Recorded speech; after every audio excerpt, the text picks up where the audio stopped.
Hello and welcome to Ethereum Classic Community Call number 50, the Big 50. Today is Friday, April 17th, 2016. This community call is an open voice chat to discuss Ethereum Classic. Everyone is welcome. The call will be published on YouTube. We kindly ask that discussion stays focused on ideas rather than individuals, and let's keep it classy. The next call is scheduled for the 1st of May. Join us in the green room 1 hour before the scheduled call for an unrecorded hangout. Same time, same place, just like we had now for an hour. Thanks for everyone for joining the green room. It was a nice little discussion we just had. You can find past episodes, transcripts, and subscribe to the calendar and more at cc.ethereumclassic.org. The last call was a bit tech heavy, so this week we're going to try and keep things more higher level and free-flowing discussion on some more philosophical aspects near the end of the call. But we do have some things to cover first in terms of updates and Olympia discussion and development updates. But first, before we jump into that, let's go through our round of introductions. So first, I'll say hello. I'm Astora. I've been hosting these calls for 50 calls now. Hi, everyone. Thanks for joining. Let's say hello next to Justin.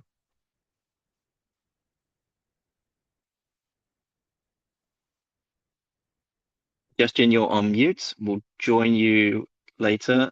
How about Luna? Hello guys, Lunar, nice to be here. I'm a DeFi degen talking about ETC. Thank you, Luna. We have a new participant this week, Citrulin. Would you like to say hello? And Yeah, also, how do you pronounce your hello. name? Yeah, citrulline is fine. It's just all Cool. right. Yeah. So my background is I used to work for the IOTA Foundation, was now heavily involved in Ethereum, and see it now sadly failing on the social front. So I thought maybe go back to the roots might be a good idea. Let's see. Yeah, let's see. We're still trying to continue that original goal. So hopefully together we do a good job. And thanks for your interest in the project. Codaholic? Hey, Codaholic here. Uh, I'm a dev and I like building with blockchain. Only more recently been really interested in the core itself as well, but primarily building in the web. I'll be in the server a lot if you want to talk about the technology and stuff like that. But nice to meet everybody again.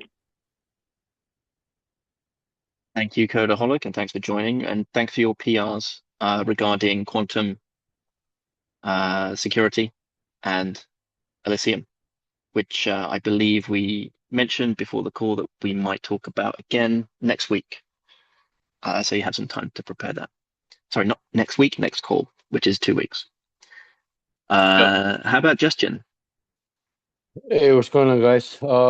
Yeah, Justin,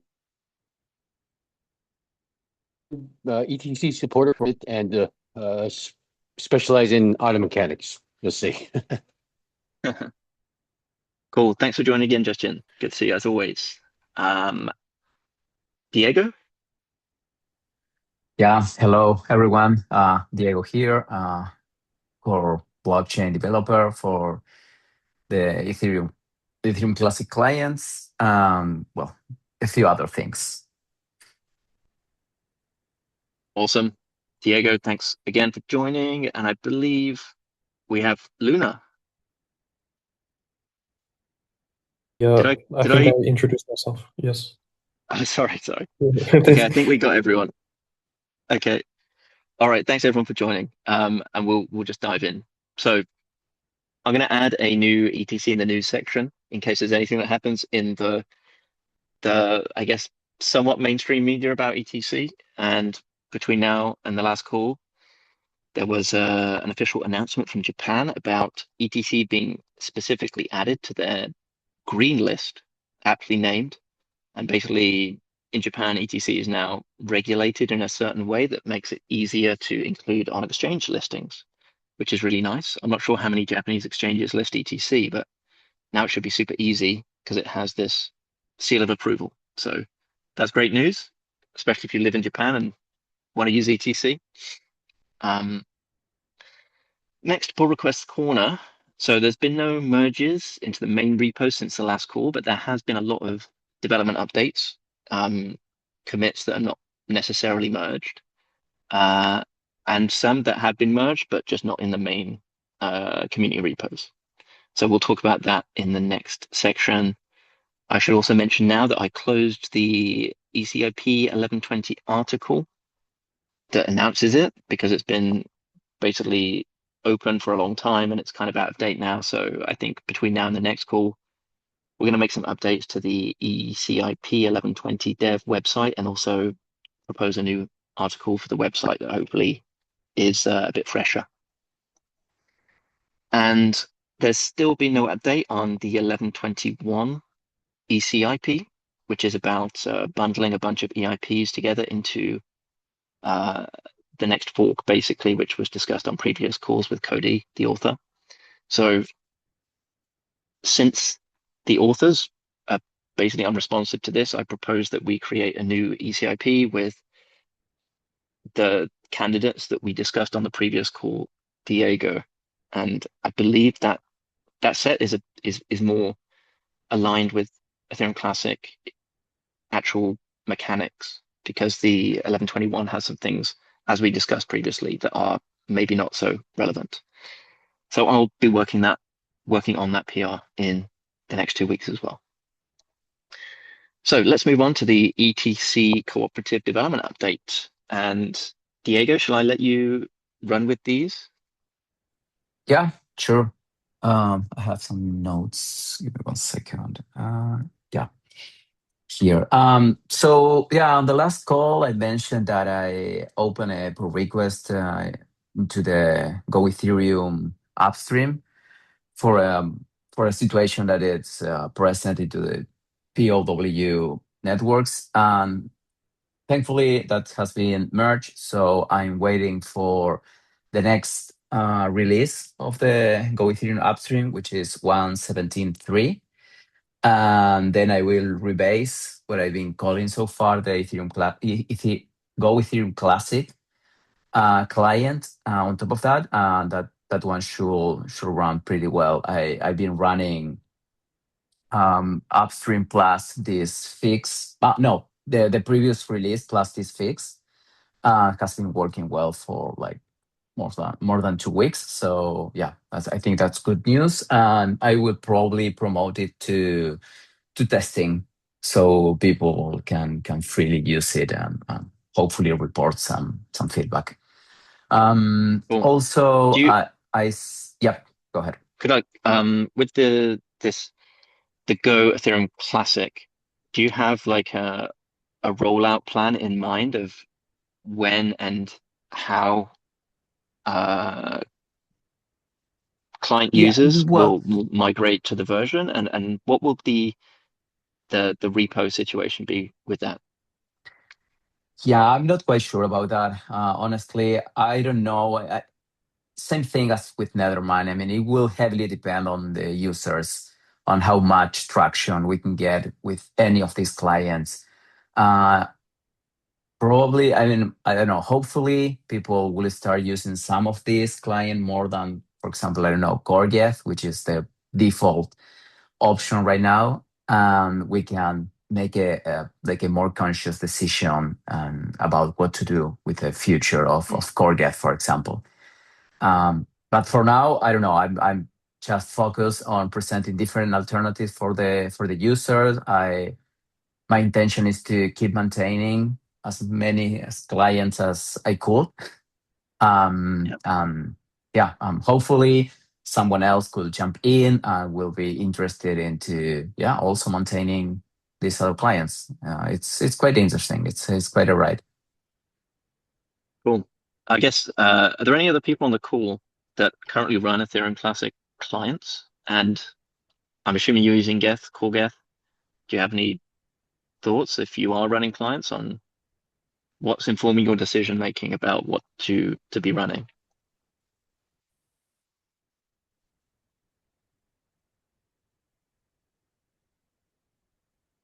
I hope. Well, I'm running them off and on. Your Yeah. client.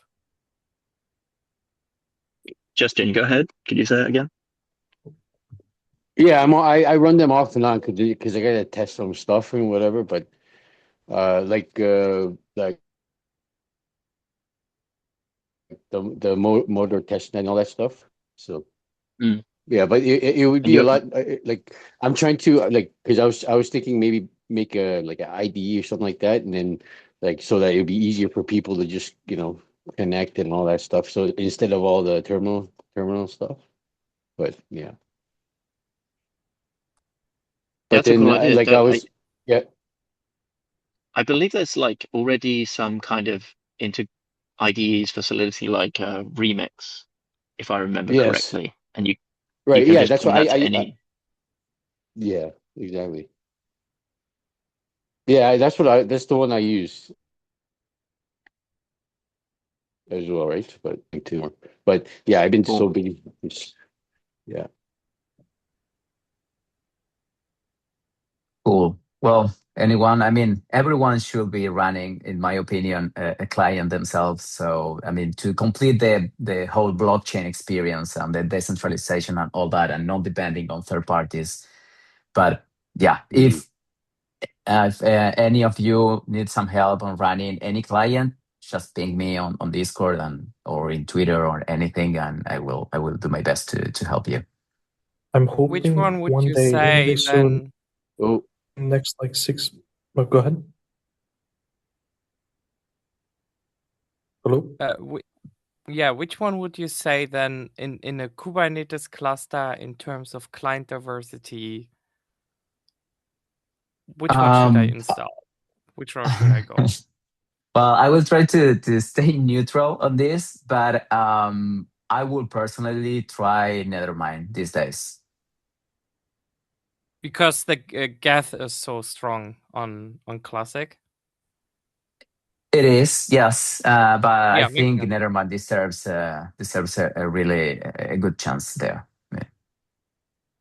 Yeah, but since the last call, I fully synced Nevermind with a full archive node. It took like around 500 gig, I think, but you don't need to use full archive. Pruned, it's probably closer to 100, I guess. And yeah, it synced perfectly fine, less than 2 days. Like it's totally doable, and it provides a level of sovereignty that when you need it, you'll be glad you have it.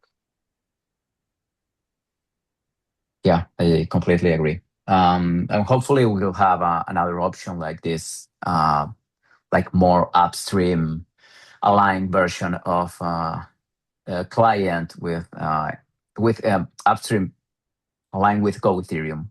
I mean, with ETC support. I mean, probably I don't know when the Go Ethereum team is releasing the next version, but as soon as they have it, I will publish another version so people could try this also. I made a test running these two versions, Go Ethereum Classic and Core Geth, one aside the other, and I could say that I mean the performance is better. But of course, I mean it will be less battle tested than what is Core Geth nowadays. But we will get there eventually.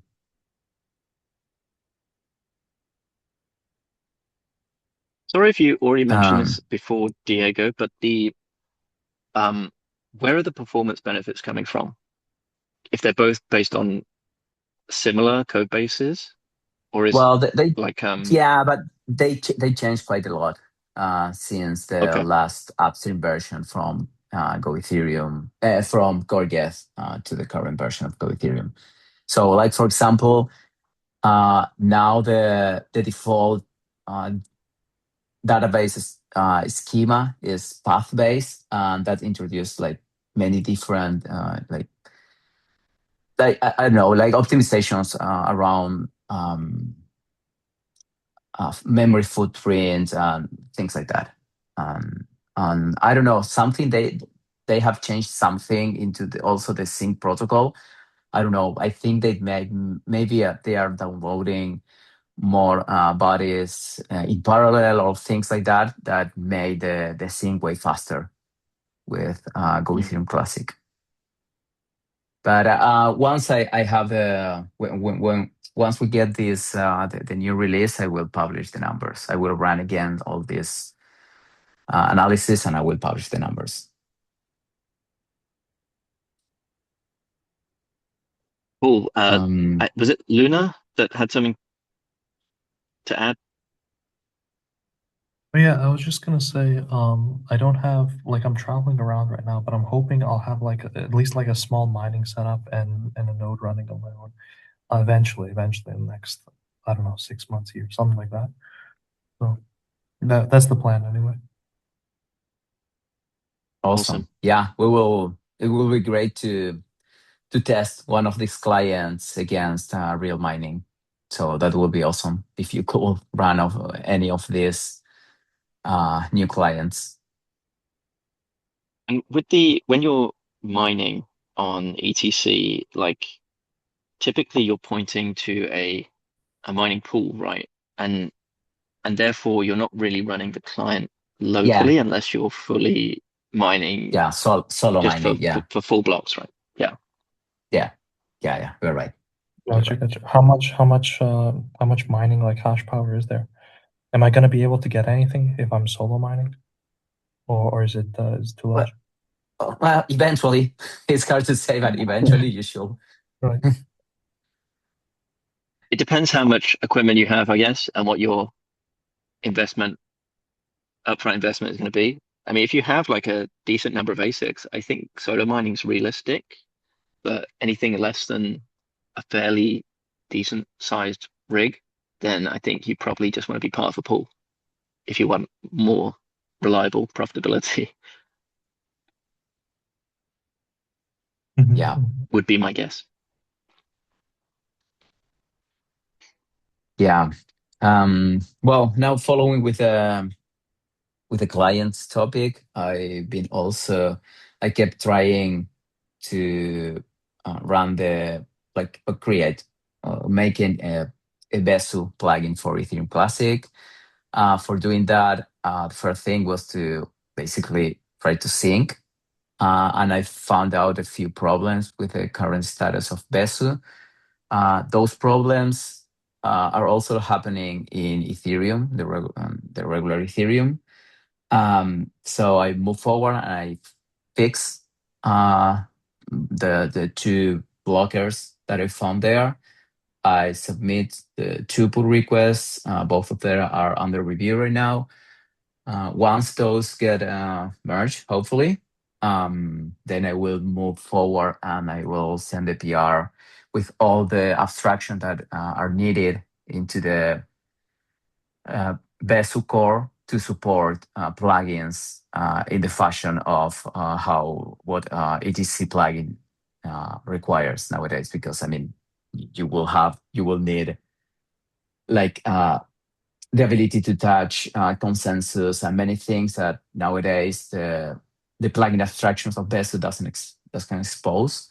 So I will have to make those changes. But yeah, I've been running the upstream of Besu plus my fixes plus these new abstractions and like a proposed plugin, and this is also having like really good performance. So hopefully, I don't know, I will say in a month or two we could have another client there. Awesome.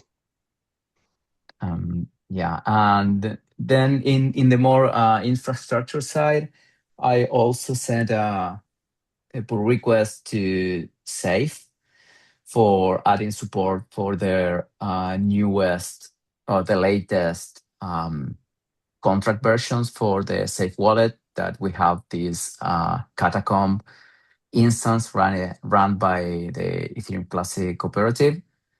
So I sent those pull requests. They merged just one because the other one had a conflict, but once they merge the second one and they make a new release, I will be able to deploy, to activate this new version of the Safe wallet. I'm running in a dev instance the latest version of their interface, and hopefully we could have support for this new version of the Safe wallets quite soon. Cool. Yeah. Are you aware if the interface for Safe deployed by the official Safe project, does that support ETC currently? And with the I don't registry know. updates, will it support it? Okay. Yeah, no, I don't know. Maybe I really don't know. But once they merge these PRs, I mean, the installation is quite simple.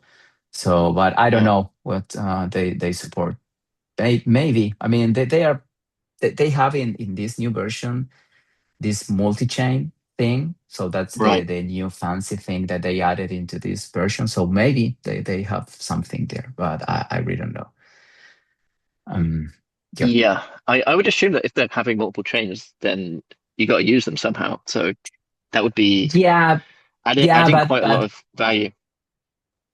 yes, but they will need to run indexers in the background connected to a full node and all that. So I don't know if they are running that infrastructure that we are. I see. So yes. Also, some other interesting thing. So while I was doing some research on DeFi and all that, I checked if it will be possible to deploy the Uniswap V3 on top of Ethereum Classic.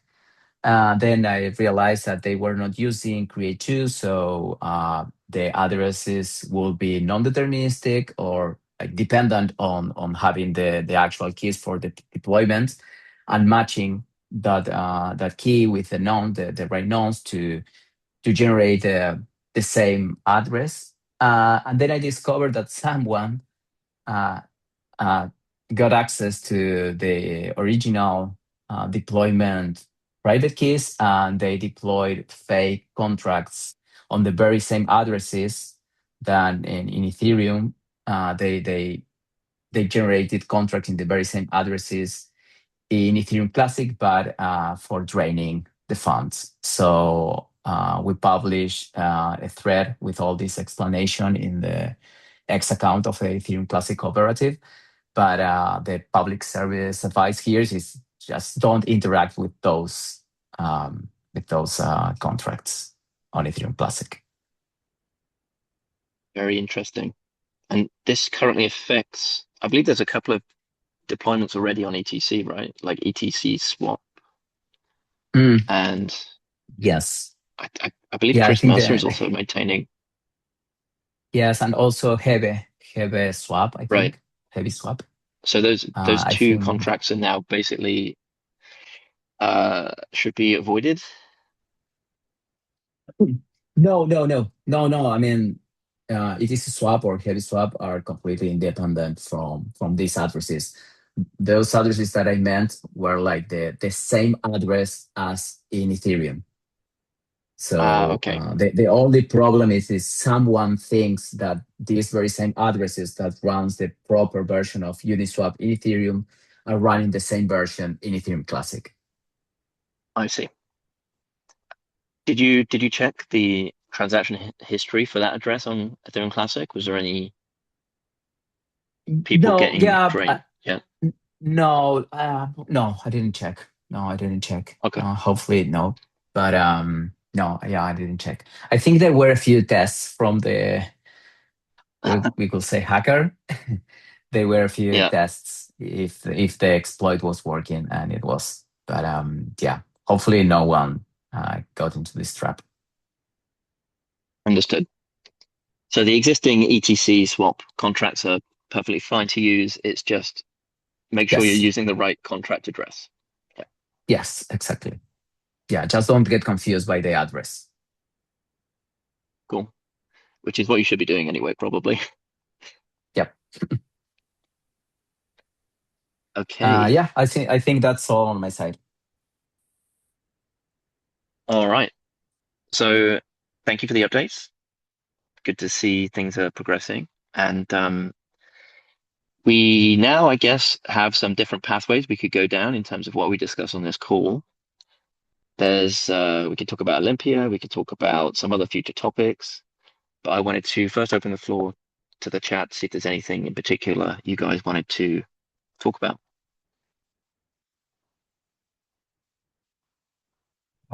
I feel like Olympia is the important topic we should discuss at least a little bit about. So that's like the most important thing, the most pressing. So Okay. Yeah, I basically agree. It seems like the Olympia authors are basically in a non-responsive mode in terms of responding to my questions and other people in the community's questions, and even their own Discord server. There's very little activity there. However, on GitHub, there's a different story, and it seems the authors of Olympia are very busy and making lots of commits. In the last 2 weeks since the last call, there's been like over 400 commits. Probably not all created by a human manually, but there's been a lot of commits on the Olympia side. So I thought like the opportunity exists for them to join the calls and have their side of the development of Olympia be discussed. But I mean, this is an important thing that the community wants to hear about. So I figure we should talk about what they've been working on. they One of the key pieces is this Fukui client, which is the IOHK fork of Mantis, which Cody Burns has been primarily working on, but also with contributions from Chris Mercer, the other author of Olympia. And yes, so far, I think there's only one client that's been synced with mainnet in Fukui, but based on the previous, I guess, pull requests made on the Ethereum Classic website and also the websites that I will talk about, it seems like this client is what they're planning to use if they do go ahead with the Olympia hard fork as they've advertised. And currently, this is basically somewhat untested client code, and I struggle to see the likelihood of everyone switching over to this new client and at the same time use Olympia at the same time. So I don't know if anyone's got any comments on this, but I mean, if they want to yep. fork and start their own chain with their own rules, like it's fine. We wish them all the best. We hope they succeed unironically. But it's just like we can't do anything. We can't do anything to if they want to leave, run their own, run their own computers how they want. But we should also figure out if that happens. So like how exactly, because they're going to keep the same chain ID, like how exactly does it work on the RPC level? Like who are the RPCs going to side with? How do the exchanges decide these things? We should just like we should just sort of like take note at every level of the stack, like what exactly happens. Maybe we should does anyone have any knowledge on that? So what exactly goes on? Assuming the worst case scenario. The risk sounding like an LLM, you've hit the nail on the head there. And basically the real question is which side of the fork that the main ecosystem participants are going to be following. Miners are probably the most important one because they determine the longest chain, and if they're sharing the same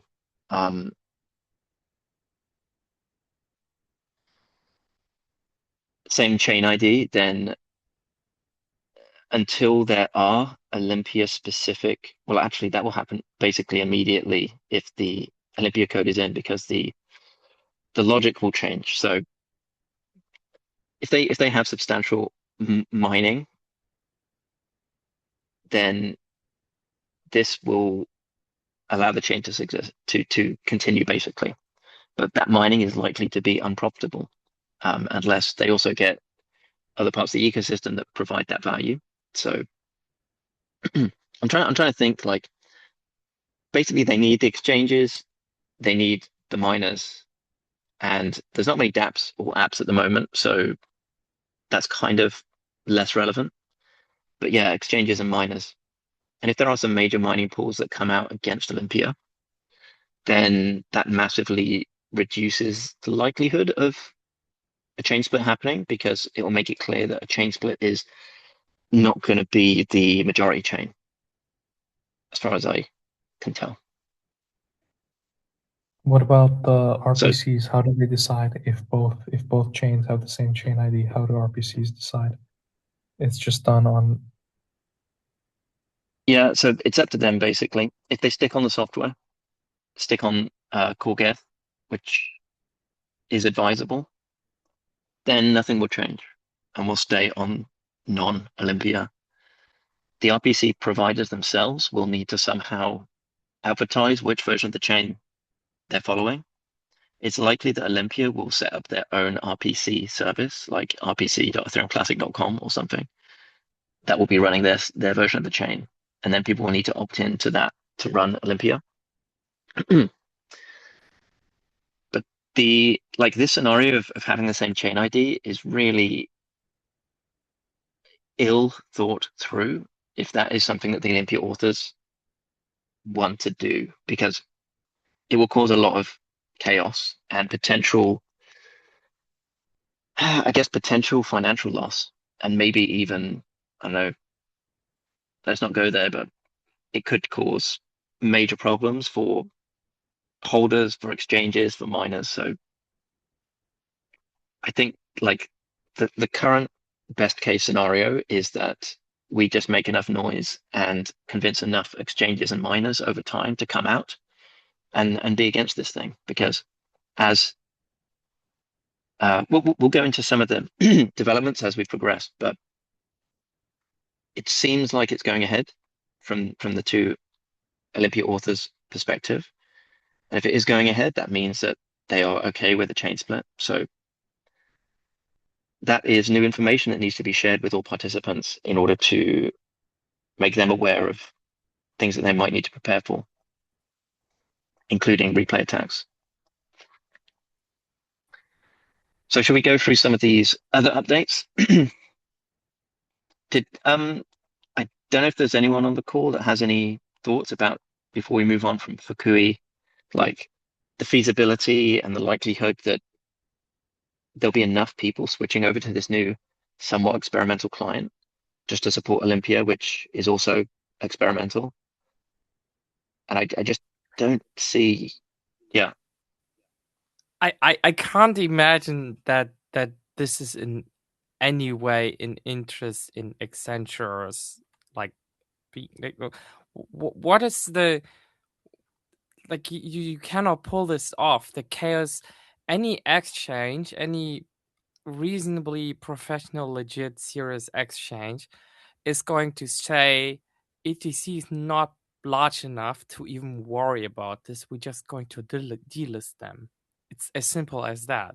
So I don't know if this whole ghosting is really a power move and more of we cannot deal with this right now, and we would like Ethereum Classic to change, to have a sustainable treasury, to have mechanisms, but they didn't have any idea how else to do it. Otherwise, I cannot really explain why people could behave this way.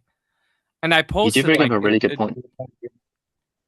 Yeah, I posted a variant with, I discussed with a couple of people in the Discord as well, with doing this on based rollups instead, and then having a balanced dynamic between miners contributing to it, the DAO living on a based rollup, and they could cut them any day off, but the major activity happened on the DAO. Like, it's an interesting just to think about this dynamic. Maybe that's where you can find a compromise in terms of L1 is clean and simple as it should be and stable, and the fancy stuff they can do on their base roll up with the treasury and everything. And if the miners think the DAO is bullshit, you just cut the funding.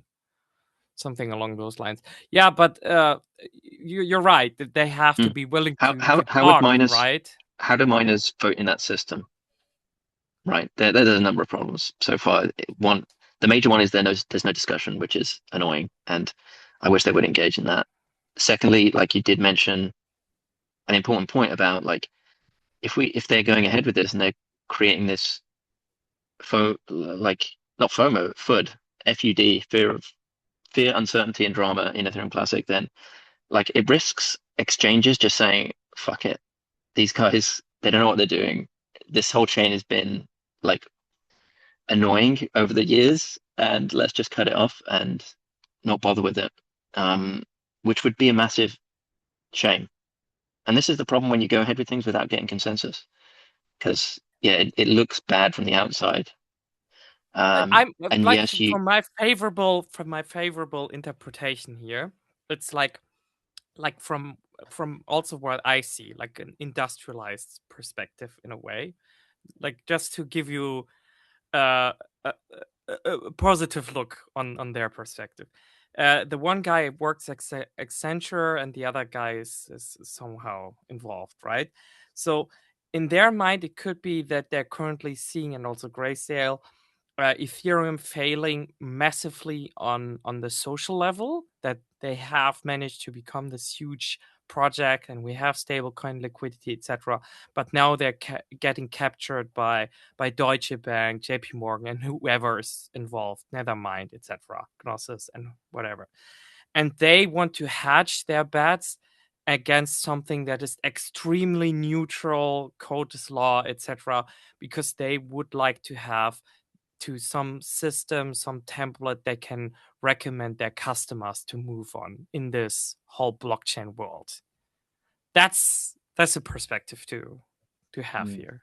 No, I think it's more simple. If you read like the early Discord messages, it's like it is specifically about like lack of funding or lack of sustainable funding. So I think your first idea is probably closer to the truth.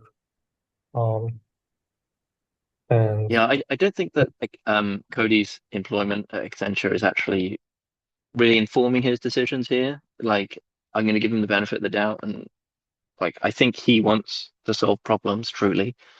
And I think if Olympia went off and everyone was on board, then maybe it would be a solution. But everyone's not on board, so unfortunately, I don't think that's going to work.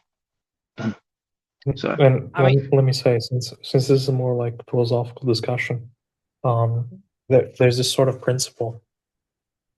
I've heard it discussed a few times. But some people say something like, in order for the chain to be changed, like it has to be unanimous consent. But I don't think that's a good principle to run it. If you want to say like on a philosophical, theological level, or even just like yeah, on a bare bones. Let me not get too philosophical, but just on a bare bones level, if you say the community will get larger over time, then saying unanimous consent is impossible. Just on so a the basic terminology that level. the terminology that Donald used is not unanimous, but rough consensus. So that definition is a little bit vague, but Okay, as far as I then understand, I it means like misunderstood. there's enough support where if the dissenting parties disagree, it doesn't really prevent things from moving forward. Like Yeah, maybe they're small. Like if it was literally 100% unanimity, then nothing would ever happen because like you could easily have pseudo-anonymous identities that are just like stopping things happening. right, But right, right, when there's like significant and real pushback, then you don't have rough consensus basically. right. And we should, like, the thing is, any chain, if you have like some proposed upgrade, you could always say something like, oh, the guys that decide, the chain that decides not to accept this proposed upgrade is the real ETC. And that's like a credible claim to being the real ETC, because they didn't go, like, they had all of Ethereum except this one contentious upgrade or whatever. No matter what the details of the upgrade are. And so that's why I'm saying we should, before before there's before this sort of we should think carefully about how exactly we're going to manage the upgrades, how many more hard forks we should do. I think Don was of the opinion that ETC was basically done at the core protocol level. And so this is like we should think carefully about how exactly are we going to make like the next if there's going to be a next hard fork. I guess there is, but how many more hard forks are there going to be? Do we need that many? And just sort of yeah, I just let me just put that out there. I don't know. Yep, I think this ossification question is definitely something that deserves a lot more focus. And it does solve a lot of problems, right? It solves a lot of the political problems. So it does. It also kind of Yeah, it's let, like let's it's let's this tran main like thought experiment. Like at any hard fork, any sort of party could say, no, actually, we're gonna implement all the forks mm, that were uncontentious up until now, except this new one. And then they have a legitimate claim, no matter how small that group is, they have a legitimate claim to being like the original ETC or whatever. And so that's something that yeah, that sort of should be considered. How like um yeah. I'm and so I'm that's why actually like we should try to stick to the immutability, try to figure out like we're basically the EVM standard is basically complete, almost complete. We should figure out how exactly once we get like I think once people actually start using like real DeFi on ETC or something, or maybe in like limited form, we should see like this. I assume everything will be basically the same as regular ETH. Everything will check out. And so, is there really a need to upgrade it further than that? So, um, I don't know what you guys think. yeah. I think eventually, I hope we get there, and then we don't have to have any of these debates anymore. We can focus on layers above. Um, there's probably always going to be some maintenance that's required. Um, but yeah, I think like there's definitely going to be upgrades in the next few years at least. So we can think about the future, but this Well, Olympia let me thing ask, like, also, what specifically, yeah. what's like, sure, maybe a couple more hard forks, but like, what specifically in the Mm. future? Because I'm saying I can't really think of anything in the future other than sort of like I don't know, maybe there's like a quantum scare or something like that, some sort of crazy sort of out there thing. Well, there are like use cases that the regular Ethereum are pursuing, like L2s, for example. So they put a lot of effort on the scalability solutions. Those were changes on the protocol. So yeah, But we don't our advantage is we don't need that. We already have like the best L2 scaling solution, right? If you need some like shit chain that just does like something quickly, you can move to ETH. If you want like a store of value that you can trust will never change on you, you use ETC. And so like anything that Ethereum does to scale, like we don't even need to copy it. We can just like, oh, let them use ETH because like I said, the gas fees on there are zero. You don't have to buy any ETH to use ETH. And so we can just let's let them do all the scaling, hard work, whatever. We have a chain that never changes. You can use smart contracts on it. You can trust it Yeah, to never but change. I would like to have a global pipe, a global computer, however you want to call it, that can basically run anywhere in the world. And if it's like some shitty bank in the Sahara in Africa, I still want to engage with them and to share my industrial output with them and be able for them to pay me, right? But I still also want to be able to have my sensor data, etc., with zero knowledge proof in order to be audible in eventually. So why not have a slow commodity system that can run on anything really, and then attach base roll ups to it, and then of course you can cast it as far as you want, right? You can have an L2 and L3 on top of it. Maybe the L3 is even a lock tree optimization, and you have parts of the Merkle tree for sensors. They only sign or whatever, right? Why not going this route? Like, why are you so I'm fixed saying on specifically either or? is that scaling. What I'm saying specifically is that scaling or transactions per second or growth is not a concern for ETC. It doesn't affect the fundamental value of ETC. The fundamental value of ETC comes from it not changing. Comes from I can trust when I store my wealth in ETC, it will go up over time. There's no sort of like social consensus that determines changes to the protocols that will damage it in some way or some other. And so this is what gives the unit ETC value. It's not the transactions per second, because if I want transactions per second, what if the scarcity mindset is what brings down Ethereum as a whole, and also Ethereum Classic? Like, what if it would be more sustainable for the system to become a non-scare, not non-sound money system? I think that debate has already happened, and basically, as encoded in our like previous hard forks, like there is a fixed monetary supply. We can't really undo that, even if we wanted to. I don't want to.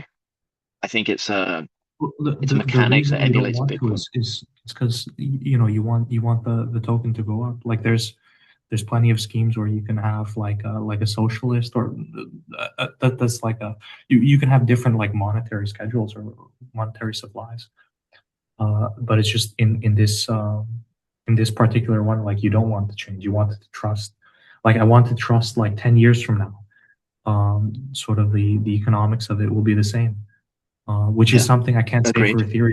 Ethereum, if I wait 10 years for ETH, maybe they'll upgrade the scaling, maybe they'll upgrade the transaction per second, but who knows? They'll maybe they add censorship to the protocol level, or maybe they add. But that's what you said about the terms, the economic terms are the same. That's not true, because the price stability is not given. In the opposite, it's when the price goes up of a thing, ETC, whatever, the price stability goes down. So I get more for my stuff. The economic side, let me try and arrange this thought correctly.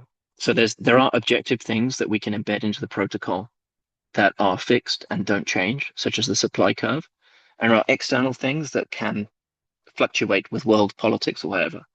The protocol is never going to be able to control those external things, but what it can do is like have a well-spec'd protocol that's relatively simple, kind of like Bitcoin, that self-regulates in a way. And yes, the price of ETC will change. That's ideally what's going to happen. But if we try, right? Can I finish the thing? If we try to inject any subjectivity into the protocol, then it fundamentally breaks all the other assumptions about the protocol. Because where do you get that source of truth? Who gets to decide what the subjectivity is? So by having this solidified, ossified, objective protocol, we sidestep a huge array of problems that are introduced by subjective decision making, and that's what makes it special, I think. The problem is just the problem you just laid out now is from coming from the Fisher equation. Now, scarcity, it becomes more scarce and scarce and scarce, and with it the velocity goes down. Aka, the network is dead at this point, which is a problem, right? So no, where do you get the source of truth? The velocity of BTC goes down, but BTC is still valuable.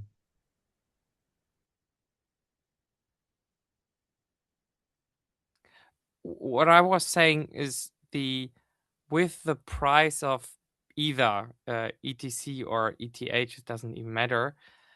With the price going up, the activity in the network goes down. It's a natural reaction. Okay. People keeping But hodling the where do you get the source of truth to decide who, like, how much is inflated and who gets the money? those are good questions to ask. And I'm definitely on your side. That's hard to answer, and that's something the challenge probably at hand. I'm just saying the problem is like if you make this thing scarce, people huddle, and I mean we see this all over the place. But with it, people don't use it, and with not using it, the network security goes down over time, and then the whole thing collapses in itself eventually if we keep continuing this path. Maybe, but we have to be sure that the cure is not worse than the disease, right? And that's the whole argument, in my opinion, against Olympia, because it is injecting this subjective element to the core protocol, Oh, which isn't 100%. 100%. But it shouldn't run on L1 in the first place. I don't think that's the agreed. place to be. Agreed. Let me reiterate sort of like what is the difference between ETH and ETC. So the only, ETH has more funding, more money, more transactions per second. Basically everything ETC has, ETH has better. But the one thing we have is actual finality, legitimate transaction finality. I can trust if I want to hold my assets for 10 years in ETH, that's a little bit skeptical. They could change the protocol on me. It could. Seeing the way the ETH community is going, I imagine they're going to start censoring stuff within a few years. Maybe that They're sounds already crazy, but doing I do it. think I can tell you. in some ways Yes. they're already doing it. In some ways they're already doing it. This is what led me actually to move to the ETC community. And so They're already it's doing just the OFAC compliance in terms of the block, right. the mining thing. I can say a bunch of other stuff there. It gets dark there. It gets dark, man. It gets dark. But basically, if I want something like a store of value that I can trust, it's for me it's either BTC or ETC, and ETC is the only one that actually has like that additional smart contract layer. So if people want to actually build like long-term contracts that they can trust for a longer period of time, then actually I think ETC is the only option. And so that's what I think long-term, that's what actually makes us more valuable than ETH. I do expect us to flip ETH eventually. But Yeah, I that's agree, and I term. think that we can definitely maintain, like, it's a core like mission as far as I'm concerned for ETC to maintain that property, particularly with regards to the things that have been promised in the past and continuing to deliver that, like the continuity, I guess, is the key word there, and continuing to deliver that over a very long time period is the value proposition. And I don't think we'll get rid of that ever, ideally. Um, if there needs to be upgrades that actually maintain the continuity, then that's where the protocol might change. But it's always done in the ambition of maintaining continuity. So That's kind of the conflict like, right now, isn't it? Like you need some kind of sustainable funding, some kind of organization, but it has to No, you follow don't. the Code's You law logic. BTC does not have any sustainable funding or organization. right. So it will be valuable on its own. You just we just have to be patient. It's like we're Yeah, in waiting fact, around. or you can look at many chains that have quote unquote sustainable foundations or treasuries, and like it's just misallocated. It's just really badly allocated. It's And the beauty of professional the token selling. free I'm the 100% free with can you. the free market of, like, there's some company that wants to build something on top of ETC and wants to fund, like, maintenance for the the core chain, or like building things. It's in their interest to make sure that ETC survives, basically. And because they are spending their own money instead of someone else's or miner tax, they have a massive incentive to ensure it's being spent well. Whereas if you have a DAO that's just, like, famously always badly managed, especially with voting, and maybe even taken over very easily by a whale that just votes all the tokens to themselves, then, like, that's clearly a worse case scenario than having just a bit of Bitcoin style, like buy and contribute strategy that has worked for that. And because Ethereum Classic has the same kind of core philosophy as Bitcoin, it seems obvious to me that that is also the best way of aligning ETC. But that begs the question to ask if Bitcoin really worked out in a sustainable development way. In terms, they haven't really advanced much, and the times they try to do L2s and they try to add smart contract type of features, and they tried the Lightning Network, which ended up in a highly centralized network. So they weren't really successful here either. I'm not saying that the other DAOs, oh my god, there's a lot of bullshit going on either way, but maybe there's something in between, some kind of organized effort, but you still need to find a way to not fall into the traps you mentioned. Meanwhile, you also don't want to be Bitcoin and being stuck in the past forever and not move on with Well, the I'll challenge you requirements. on that. I'll challenge you on that because recently Bitcoin has there's always new things happening in Bitcoin, just not on the necessarily the protocol level. Like you have all this zero layer bolts, I guess even rootstock and liquid and lightning and all these things, like they're not affecting L1 really. They're building on top of it. Maybe there's additional features that can be piecemeal added if they're really big wins. But why cannot the innovation happen outside the protocol layer and work with the tools that exist that are yet to be utilized fully? And I see that as like a way better incentive aligned path to advancement. And we've had this debate many times in the past, like having this layer-based approach.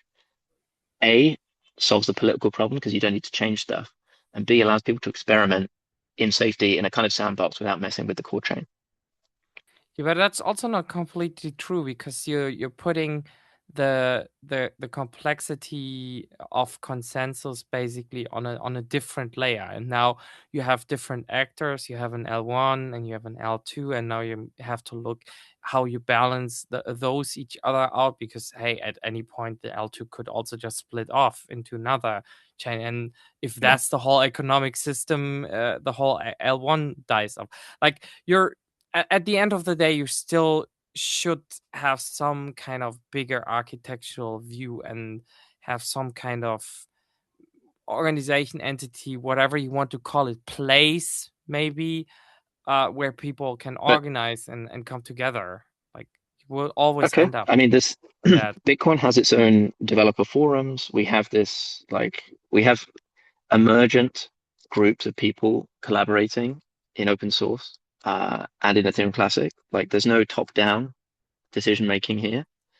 Yeah, And As soon as you make something official, as soon as you make like an official organization or an official thing, then it's no longer neutral. Like that's yeah, the fundamental thing. People only yeah, people but only isn't it? value Bitcoin so much because it's like neutral to some extent, to a pretty large extent. And right. ETC will only be valued as long as it is neutral. As soon as you have like an official organization doing something or something else, or a privileged organization in some way or another, it ceases becoming neutral.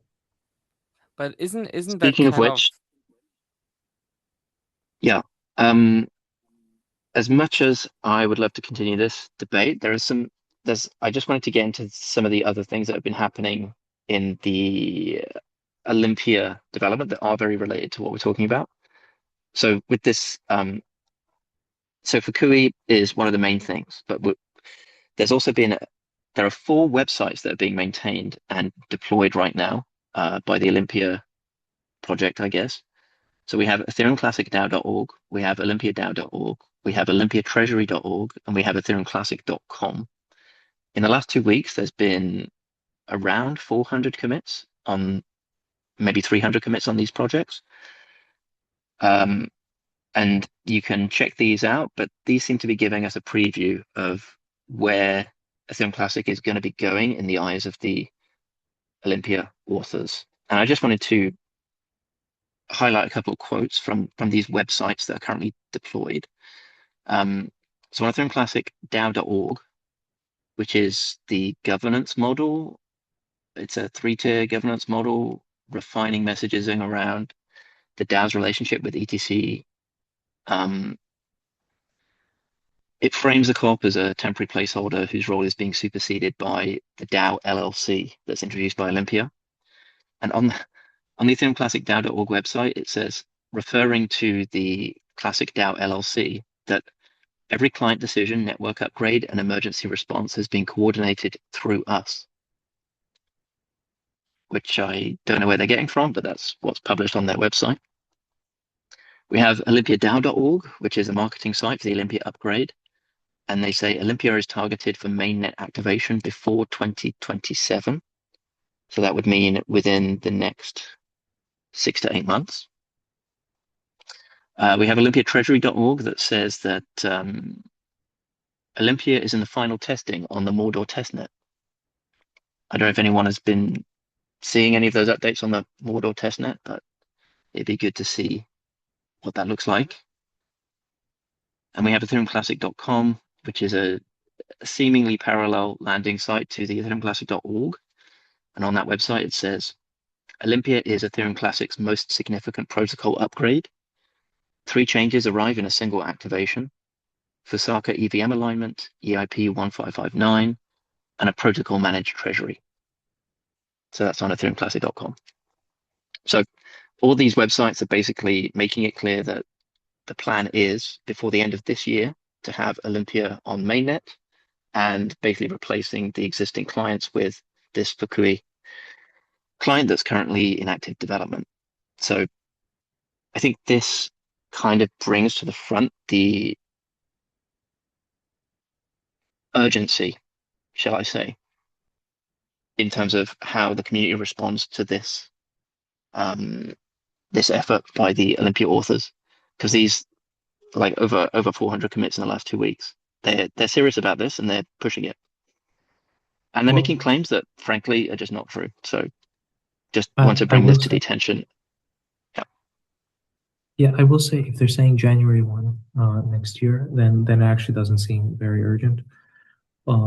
Maybe sooner, maybe it's more urgent. But look, there's nothing we can do if they're determined to run code on their own computers. We wish them the best. We sincerely hope that they achieve everything they set out to do. Yeah, but I think you're missing there's serious damage that can be done here if Yeah, they do push forward the we should change. minimize the damage in terms of if it means exchanges are iffy or something, we should let them know. If it means that miners are iffy, we should say, hey, this is we think this is the correct ETC, but they're saying this. What Okay. do you think? And what happens what happens if the exchanges delist ETC? What if like all the major exchanges say fuck this? That's not the end of the world. I'm telling you, one of the reasons why I'm bullish is because it's delisted everywhere. It's like, wow, no one. It's like I'm trying to get this listed on an exchange. So like it's not a problem. Like I'll figure it out. I'll figure that out. We should just like let the exchanges like be aware, like, hey, this is happening, and let's also try and figure out like who are their supporters. Like, will they do this only with 2 people, with 2 computers? So maybe speak to them. Maybe just let's be nice. If they want to part ways, like we wish them the best. Maybe in case they are listening to this, I'll say like ETC, it only has like you only get develop like if your goal is funding for developers, that's contingent on legitimacy for the ETC chain. And so if you're just forking like this, then it's sort of hard to get that legitimacy. If you want to say no, we're forking to make a broader like coalition of developers and other sort of elements of the ecosystem that are it's sort of like a coup or revolution on the ETC blockchain. If you say we have this broad enough coalition of developers and miners and who knows, new entrants to the system, then it sort of makes sense. Then maybe it's like then maybe that has I don't know, that has like real potential. Like maybe in 50 years there will be like a socialist revolution, and all the people who didn't have a chance to buy Bitcoin they fork the main chain, and somehow this gets legitimacy. But this is like a crazy sort of crackpot theory. Right Yeah, now, but who, it's enough to say that. which then, Uh, which I'm rambling. project Sorry, go is ahead. then Ethereum Classic? Well, yeah, you'd say this is like this is the debate between like Judaism and Christianity, right? There's like the old strict Jewish law, which many claim that like Jesus does not fulfill, and Jesus says like no, he fulfills like the more deeper law or something like this. I'd say you could say But if Judaism you just doesn't go have straight like the original. Judaism, Was that? Christianity.com, right? The question is like who gets the branding? Which chain is Ethereum Classic? Which chain gets Right, and EthereumClassic.org? each participant has to decide that for themselves. I'd say in Mm, this specific Olympia upgrade, it's like no, this does not seem legitimate. This just seems like a hostile takeover. And so we have to just inform people that like the exchanges or whatever, like hey, this is the contention. Like you can decide to list whatever you want. You can decide to mine whatever chain you want. Just be aware that that this may or may not happen. But you see the reality here, right? Like they will say you're in no position, we don't care, we just delist you, and that's it. Everyone gets their tokens cashed out, and they will not look back ever again. Why should they? That's fine. We're not begging for exchange listings. Like the price will go up. It's like it's fine. It's fine. Like the exchanges. They're not. They don't ask to list like BTC. They just list BTC, and it'll be the same for us. I know like the price is like temporarily down, but I firmly believe like it'll go back up. They won't have to. okay. They won't have to ask to list us. Like The same argument could be said about mining, right? And like if let's assume that there's no pushback to Olympia, they use the Ethereum Classic brand, and it becomes like, are you okay with that being the main chain, basically? what is main chain? Everyone has to decide what the main chain The is one for with the themselves. most hash rate. No, I wouldn't. Like everyone has to decide for themselves, but I firmly believe like they wouldn't. Like you just let Okay, the but miners decide for we themselves. Like we Mhm. we can't. This is the thing, right? It's an information war essentially, and if there's no pushback, then the miners it's don't actually know. it's not really a war. Like there's no war against the truth. You're approaching it like a war, and I'm just like, dude, it's like it's so obvious. Like there's no. Maybe I'm like more like Well, though if you're I've been approaching this as a war, like I think you have the wrong idea. I said, it's an information war, which is different from a real war, but Sure. it's it's a messaging thing. And had it not been for the pushback from myself and other community members, then Olympia would be happening, and the real Ethereum Classic would not exist. So having this approach and convincing people and getting the message out there, it's not a like some Right. kind of It's not. aggressive thing. It is like It's about education, and a we business. can't Yeah. just we can't just say, oh, the miners will decide themselves. I think because the miners are not really in a position to understand what's happening, and unless someone tells them, they're just going to go with the flow of whoever has the most propaganda. And you can see through these full websites that this is the intention.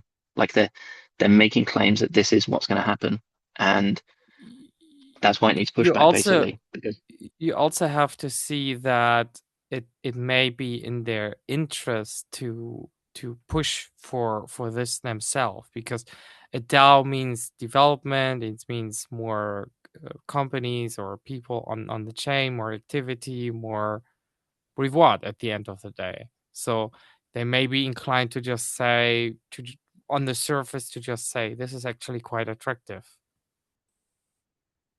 who's them? Sorry.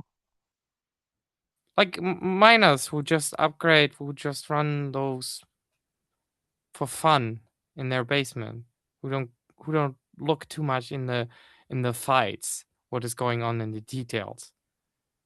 Right, On the right. surface, this looks kind of interesting enough, right? The DAO, yeah, they fail, but maybe they get this right, and maybe they argue in a certain way that it sounds fine. and then you Right, just go for right. it.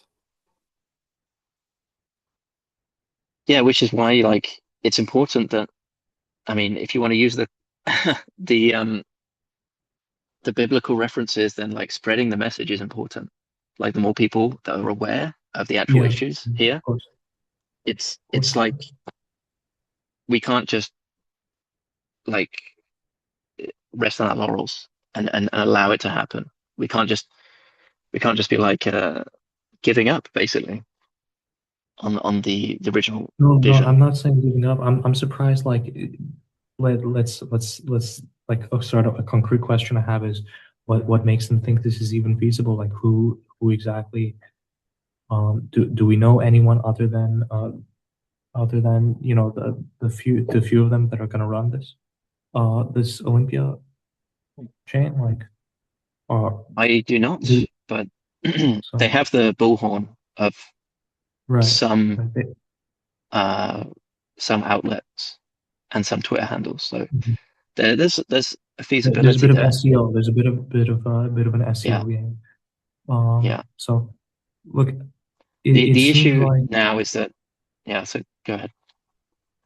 I mean I would like them to rejoin. Maybe if the token pumps, they'll rejoin the community. Maybe that'll happen. If the token pumps before January 1st, they'll rejoin. Maybe not. But if they want to they want to do their own thing, like we can't do anything. We can just say like, hey, pay attention.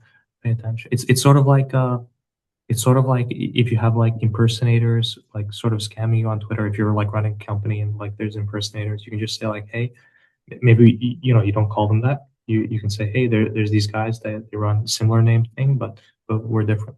Yeah, so I don't know. Maybe Yeah, I feel like that's also this is problematic. this. Uh-huh. The like Maybe I'm being too there nice, is but yeah. there is no official ETC anything. So it's like perfectly within their right to claim that that version of Ethereum Classic is the future. Like, and they would have equal rights to claim that had it not been for the like discussion and debates that are happening. And now that there is pushback that thankfully exists and is documented on the nolympia.dev thing, like knowing that this will cause a schism and a chain split, there then becomes the question of like which one becomes known as Ethereum Classic and what does the other one, what happens to that? So it's gonna be like a really difficult thing to work our way through if they continue pushing it. And I don't think Can't you escalate the communication channel and try to get in contact over Accenture or somehow, I don't know, to just say, hey, we're open here, we see your concerns, and we may be able to address it in a different way and without going I this I aggressive. feel like we've been quite open. Like we can let them do their own thing, and we're always here. We're always happy to chat with them. There's nothing we can do if they want to go around saying we're ETC. There's nothing we can do. We just inform people that no, actually we're the ETC or whatever. It's like, But I mean, there must be a reason why they felt like they're not met their concerns with whatever they're trying to do here with the DAO, etc. Like right? You're not suddenly starting a war out of nothing. There must be some kind of no, reason. I think you're right. It is the funding thing. I think it is I think it is the funding thing. So I think you're I completely right. disagree. Like we can talk about funding. Like this is an important part of 1559 that most people don't get, and that is the amount of funding that Olympia will generate, at least until Ethereum reaches block saturation, which requires a 50x in the number of transactions, is zero. I The way think that the 1559, the broader point, and we should be honest about this, is if we're talking about like strict protocol level funding, it's like limited, like it's not that necessary. Like we're talking about just like directly at the protocol level, you know, at higher levels, you know, on the smart contract side, on the client side, it may be necessary, but it's just what it's. I can Mhm. what I can imagine is because the one guy is coming from Accenture, that they wish ETC to be this aggressively neutral chain that ETC never managed, ETH never managed to become, right? And now they're seeing this world moving on and having all these other chains, all these, especially with Ethereum, this quick chain, but it doesn't have the attributes you need as an industry. And now they're trying to push ETC forcefully to become that and have some kind of mechanisms in place that once it becomes so successful and it has all this block reward, that it can fund itself and have these mechanisms in The place. thing, That's how I like interpret this. once it's successful, the problem is solved. Do you see there's like a chicken and egg problem where Yeah, but it's Olympia's saying, not, "Oh, right? Because we see it right now with Ethereum. If you haven't placed those mechanisms and haven't thought about those mechanisms before, you end up with an Ethereum Federation with a mandate no, to force them to there's be no censorship Ethereum resistant. Foundation in when Ethereum Classic is successful, when it reaches block saturation, that's a good metric for it, and what would be base fees would be going into a treasury in Olympia. Then it will be in a situation where Bitcoin is now, where the price is up, there's plenty of funding going around, and everyone's incentivized to contribute to the chain. And Olympia is saying that we need funding to get to that state. Yeah, But but Olympia itself will that's not not be able to provide funding happening. for that. That's not reality, right? It's just speculation. It's just piss and shit in the can. It's not like the chain itself, the technology is advancing. It's just the piss and shit in the can is getting more hyped and fancier and restaking and all these kind of instruments. But it's not, the core technology is not advancing. So they would like, that's how I read this. Like they would like to have some kind of mechanism in place that self-sufficiently can sustainable operate even when no one cares anymore, basically, to do that. Right, but when you say no one cares, then there's no funding anyway because the base fee is zero. So Olympia doesn't No, solve it when no it's one more cares. it's It more only, of it, I think do you get the way that Olympia is funded? Like the base fee thing and the fact that if there are no transactions right now, which there aren't, there'll be literally zero but funding. it's basically they would like to have the mechanisms in place to solve the tragedy of commons, and you're arguing we don't have enough people using this utility to be sustainable, and we all get that, but they would like to have the mechanisms now in place that so once it becomes so successful that it can sustain itself, that you don't run into this issue These in the okay. future. So That these you are just have two it already.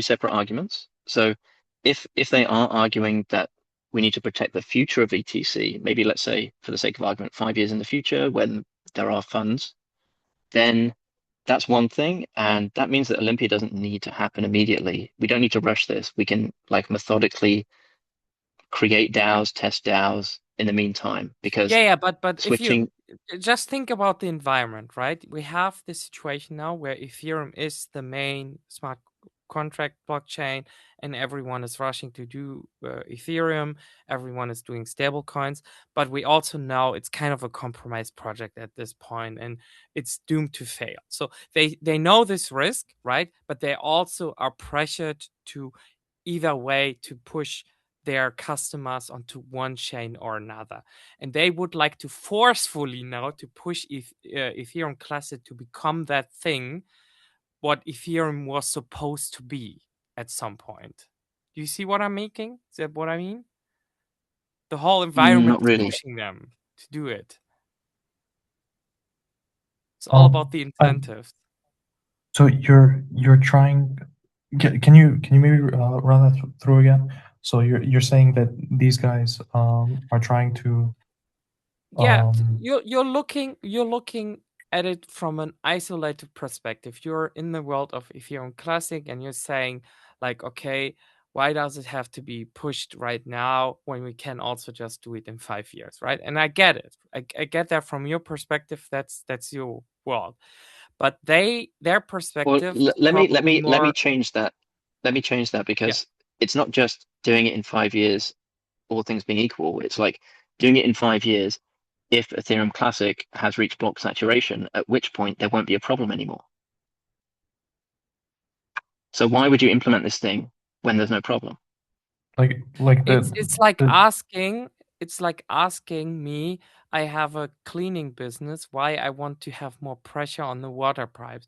And I'm telling you I need more water pressure so that I can run my cleaning business. And you're asking me, yeah, well, it's not saturated yet. Can you just not use the water pressure? And I'm telling you, give me more water pressure. Like it's a chicken and egg problem. Like, yeah, I get your perspective, but if I'm an industrial company or even a collective of industrial companies, and you're telling me I can only do like a couple of transactions per second, maybe if I modify a based rollup and make it myself, no one has done this on Ethereum Classic when you're before, saying water then pressure, maybe I can do couple of more, right? It's not enough. It's just not enough. when you say water pressure, do you mean developer funding, as in like money, or do you mean like No. I'm transactions per talking second? about the underlying infrastructure on the gas, how much you can Okay. actually do on Transactions the per Well, second. these are no one's talking about Mhm. changing transactions per second on ETC. Like the base layer is basically it's it's scalable in the way that every blockchain is, which is not. And there's nothing that can solve that really apart from layer twos. So the amount of water Yeah, pressure you're referring to in this analogy is not relevant to the Olympia discussion. What we're talking about is developer funding.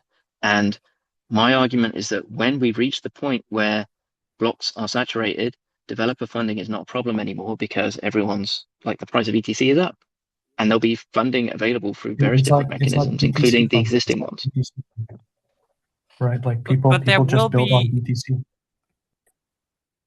there will be a world where you have to pay people and they don't just hold Ethereum Classic. I mean, that world already exists. Look, I mean, people build on BTC because everyone uses BTC and everyone sort of respects it, right? And it'll be similarly for ETC. You don't need to pay people to list BTC. You don't need to pay people to develop on BTC or to use BTC. It just people trust it because it's neutral, and it'll be the same thing for ETC. People will But trust you it because still of neutrality. you still need to pay people to fix a security issue at 4 a.m. in the night. They won't do that just by we were holding it. There are no security issues at 4 a.m.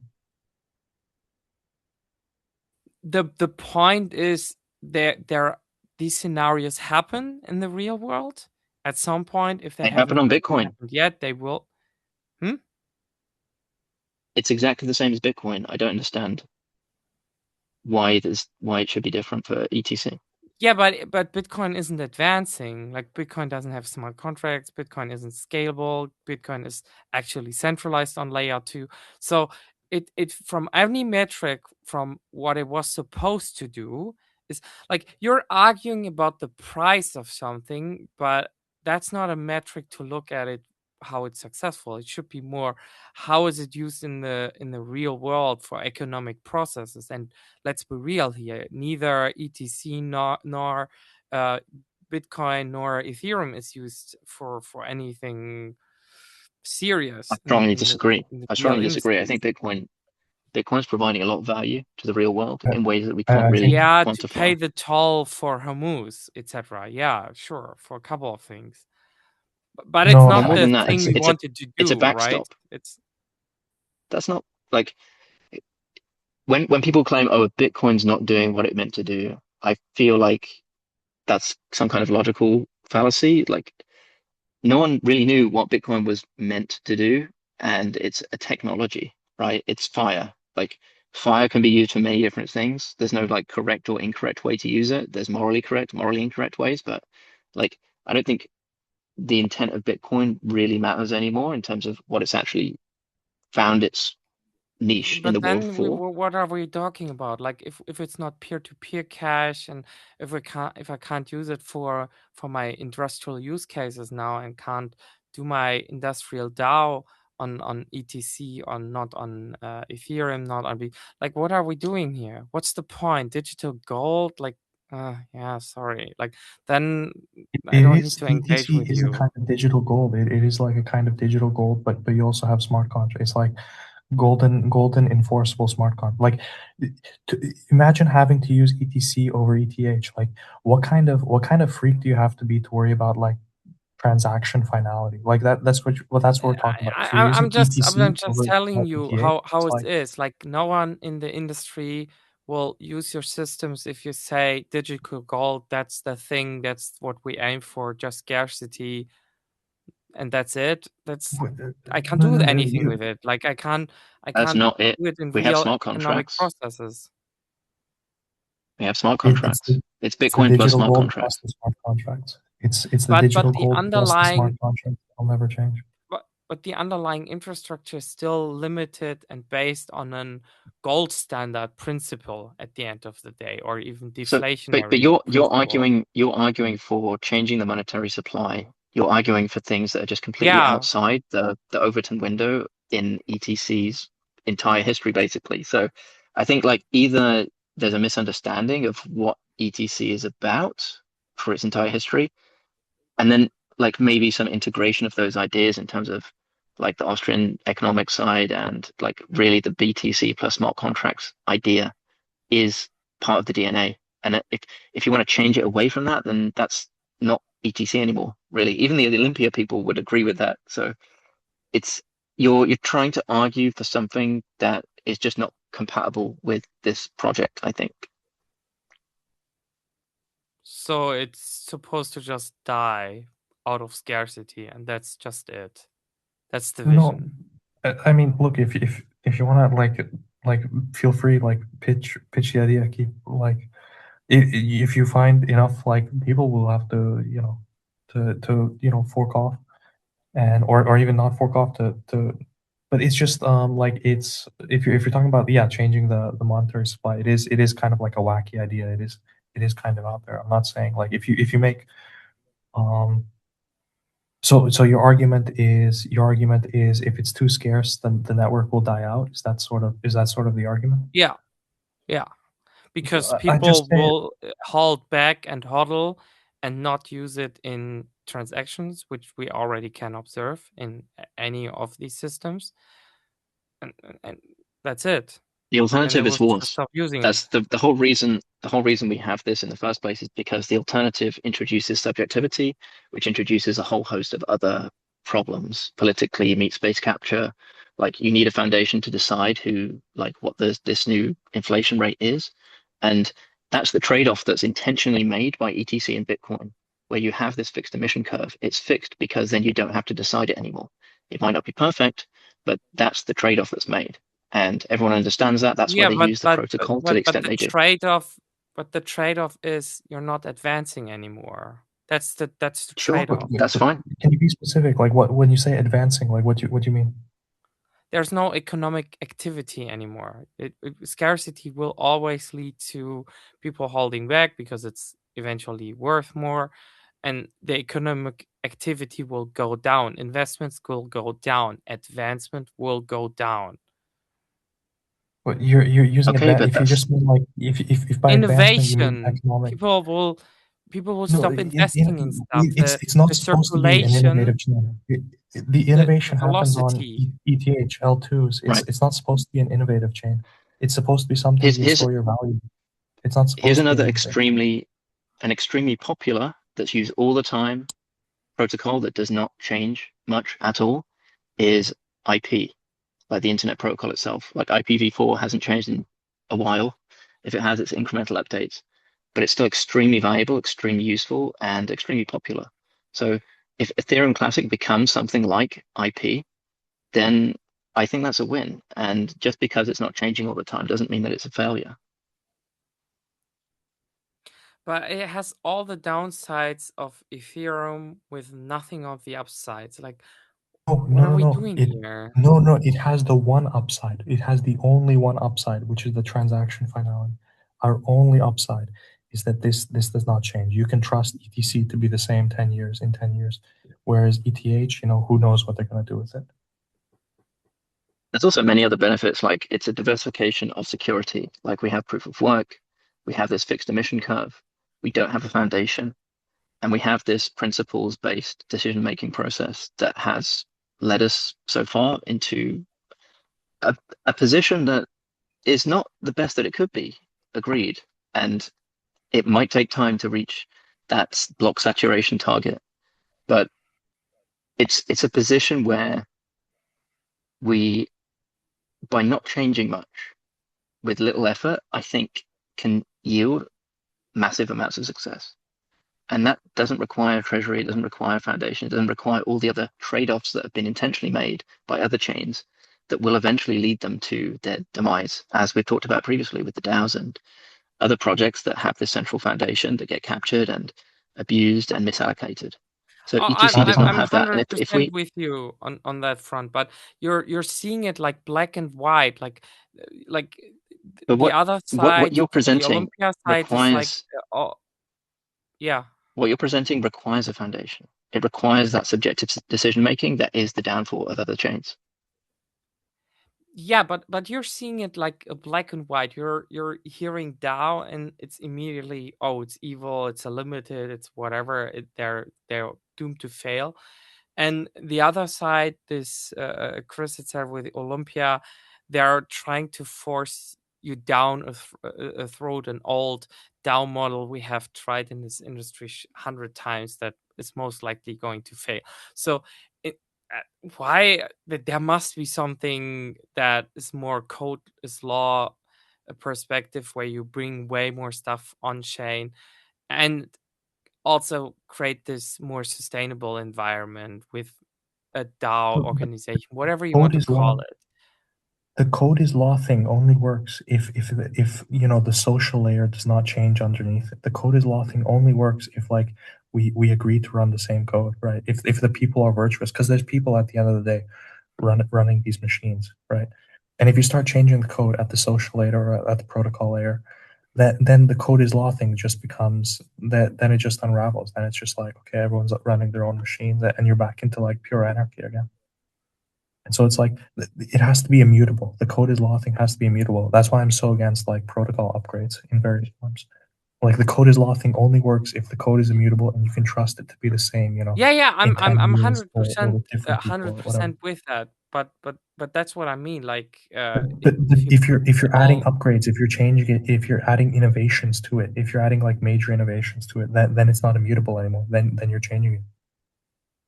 Eventually, we have to add innovations at some point. Like you kind of get everything ends eventually in 100 years, 1,000 years. Everything ends, but like you don't have to add innovations to BTC. BTC just works and people trust it. Maybe in 100 years, it'll go away. Who knows? Who knows what will happen? And same thing with ETC. You don't have to add innovations. This will just work. Right, there is a balance between like upgrading and preserving code is law. Code is law is like, if anything is a mission statement for ETC, then that would be it. And that just means like we don't reverse transactions. Everything is serving that goal, I believe. Innovation in and of itself, I mean, some people think it's good, some people think it's bad, but in any case, it introduces trade-offs, which is the political aspect of which upgrades get implemented. If you're trying to change the monetary supply, that's just completely out of the question, I believe, for ETC, given like everything that's happened in the last 10 years. So unless there's an actual proposal here that's coherent and aligns with the principles of ETC, like there's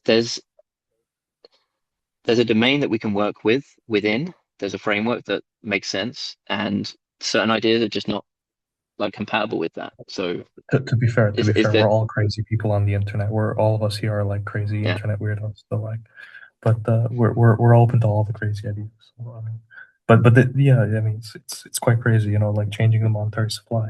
I mean, by all means, if you have like there could be like a socialist revolution on ETC when I do legitimately think this will happen. Like, imagine 30 years, you have people growing up who never had a chance to buy Bitcoin. Bitcoin's at $10 million per coin or something like that. I do think there will be some sort of like crazy forking dynamics or like some sort of like Yeah. way to desacralize Bitcoin or something like that that will happen. But it I just think it's quite seems, likely, in fact. yeah, like Like, this, and like also, I'm not saying people shouldn't fork Ethereum Classic to do that. It's just that, like today, if it happened, then the majority would very unlikely follow that chain. yeah, I'm not it's putting very down any unlikely to like moral or philosophical judgment. It's just yeah, yeah. So, uh and okay. And and you have to have good unfortunately, reasons. like You have to have good reasons to if you are if you're like saying the emissions should be changed in order for velocity or something. Maybe like you have to have it's sort of like the Trump thing, you have to have like the Trump thing only works like Donald Trump. It only works if there's like a huge sort of class of American farmers that feel that they have been like robbed from their fortune, whatever, by the elites, right? And you can imagine something like a socialist version of ETC would work in the future if you have like an underclass of people who have been toiling away without getting their like proper etc or whatever. I don't know, something like that.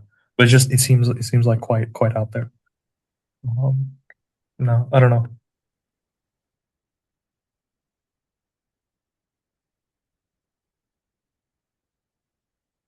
I mean, yes, it's always good to have new ideas, and the process of debating things can often reveal interesting points. And I think we've had a few of those moments in this call, so I do appreciate all of the input. Um, I think either we can. Okay, before I move on, are there any other comments on those four websites that are proclaiming Olympia's going to happen this year? I think we've talked enough about Olympia, probably, and we'll see what happens. I'm trying to think of what is going to happen next and the next steps from the no Olympia side, and yeah, many things could happen. I just hope we don't enter this really avoidable dark potential where things get quite messy. But I always we'll see. say either way, it's going to be a good story. Whatever happens, it's going to be a story. Yeah, it will. It will. We have faith. Okay. If we have faith, well, God shall provide. Right. Shall we? My Bluetooth earphones are on low battery at this point, so if you don't mind, this might be a good time to wrap things up. Was there anything else that anyone wanted to talk about before I do so?